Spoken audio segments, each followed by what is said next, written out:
আপনাদের কাছে কি 15 মিনিট আছে? তাহলেই আপনিও বানাতে পারবেন এই সুস্বাদু চিকেন কাবাব। তো প্রথমে একটু বেসন ভেজে নিতে হবে, তারপর এখানে চিকেনটা মিক্সি করে নিয়েছে, আর হচ্ছে সব মশলা মানে রসুন, পেঁয়াজ, আদা এসব বেটে দিয়ে দিতে হবে। তারপর আবার বেসনটা এটার মধ্যে দিয়ে দিতে হবে। তারপর হচ্ছে পেঁয়াজ কুচি কুচি দিবেন, তাহলে একটু খেতে মজা লাগবে। আর হচ্ছে লঙ্কাটাও দিয়ে দিবেন। আর লেবু হচ্ছে আমি রাত্রেবেলা গাছ থেকে পেড়ে নিয়ে এসেছি, কারণ ঘরে লেবু ছিল না, তো লেবু তো লাগবেই। তারপর হচ্ছে জিরার গুঁড়া দিলাম, তারপরে হলুদের গুঁড়া,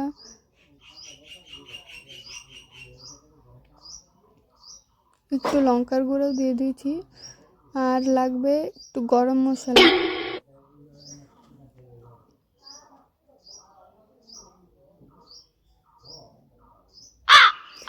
সব রেডি। এখন এটা ঠিকঠাকভাবে একদম ফিট করবে। আরে ভাই, এটা কেমন করে মাখাচ্ছে? মনে হচ্ছে কি যে করছে, ঘুষি মারছে।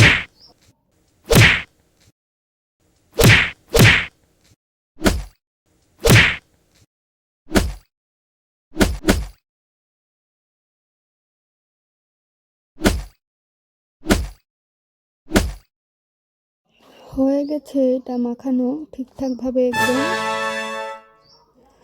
এখন তাওয়াতে অল্প তেল দেওয়া হয়েছে, আর অল্প মানে গ্যাসটা ঠিকভাবে জ্বালানো হয়েছে, ফুল মিডিয়াম মনে হয় দেওয়া হয়েছে। তারপর হচ্ছে এখানে আপনারা আপনাদের মতো সাইজ করে এখানে ছেড়ে দিবেন।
দেখেন কত সুন্দর কালার হয়েছে, আর এটা খেতে যে দারুণ হয়েছে।